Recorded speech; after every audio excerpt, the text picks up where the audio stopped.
The wind screamed across the high desert like a banshee with a grudge, whipping red dust into spirals that clawed at the eyes and choked the lungs.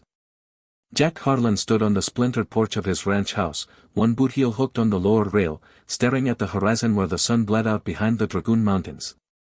His cattle, 300 head, the last of his father's legacy, were scattered across the cracked earth, ribs showing like shipwrecks beneath their hides. The creek that had once ribboned silver through the valley was now a scar of baked mud. Wells tapped out.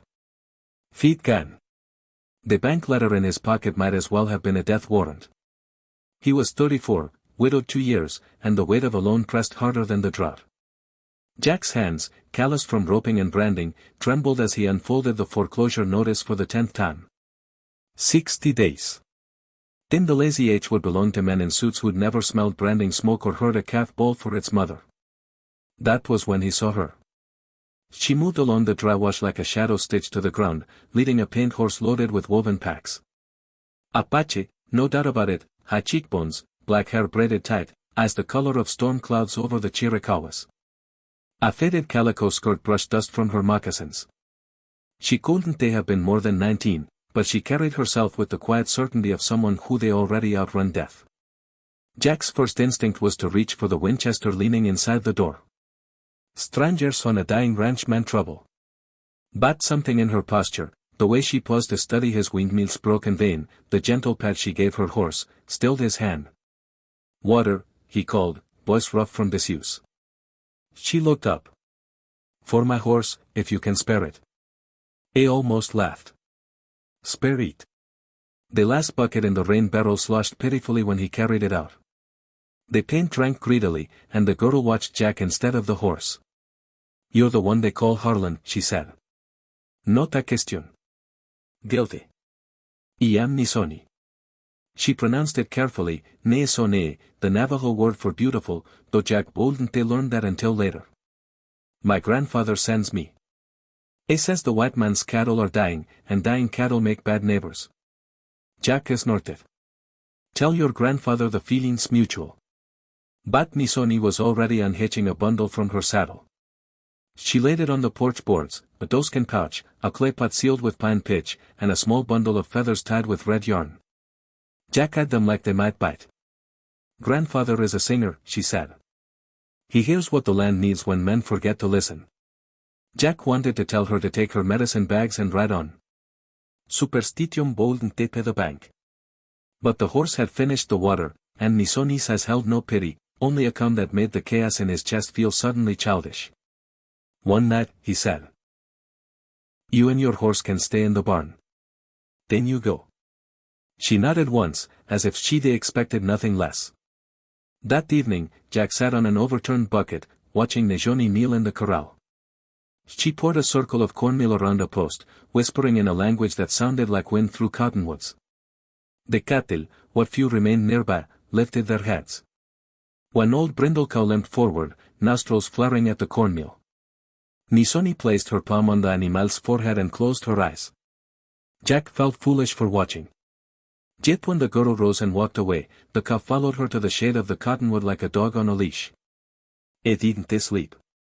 At 2 de la mañana, he found Nejoni on the roof of the barn, legs dangling, staring at the same stars that had mocked him for months.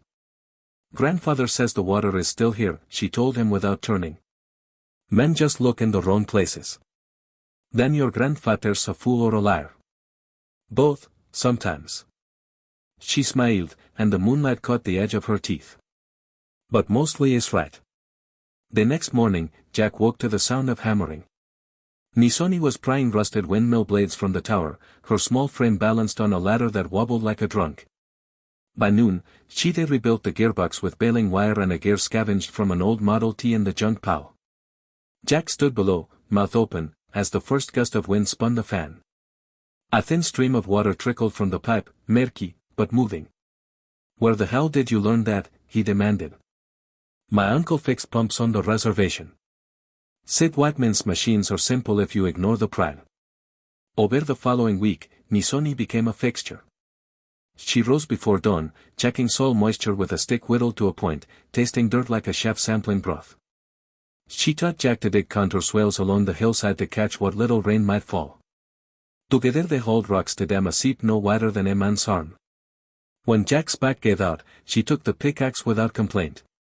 At night, she told stories by the cook fire, tales of monster slayer and changing woman, of coyotes who stole fire and gave it to freezing humans.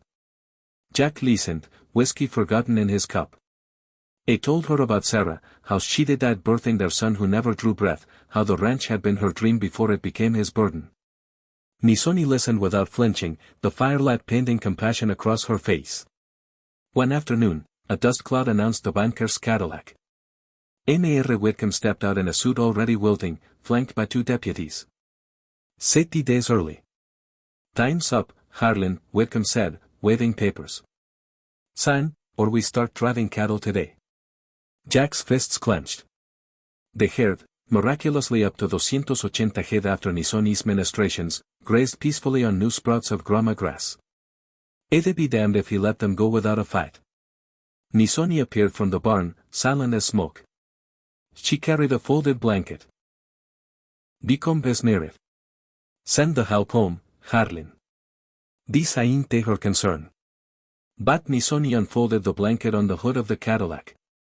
Inside lay a dozen turquoise nuggets, rough and uncut, each the size of a man's thumb. Jack had never seen them before. Payment, she said simply. Become size bulged. Where they an Indian girl get? My people mined these mountains before your grandfather stole the deeds, Nisoni cutting considerate interest on a debt older than your bank. The deputies shifted uncomfortably. Become licked his lips, greed warring with caution. Jack stared at Nisoni, stand. She met his gaze, steady as a lodestar. Take them, she told Whitcomb. Clear the note. Leave the ranch. The banker hesitated, then snatched the stones. Pleasure doing business. The Cadillac roared away, kicking gravel like insults. Silence settled. Jack's knees buckled. He sat hard on the porch steps. You just paid my debt with stones, he whispered.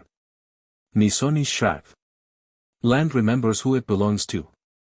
That night, Jack found her packing. The paint horse stood saddled by the corral.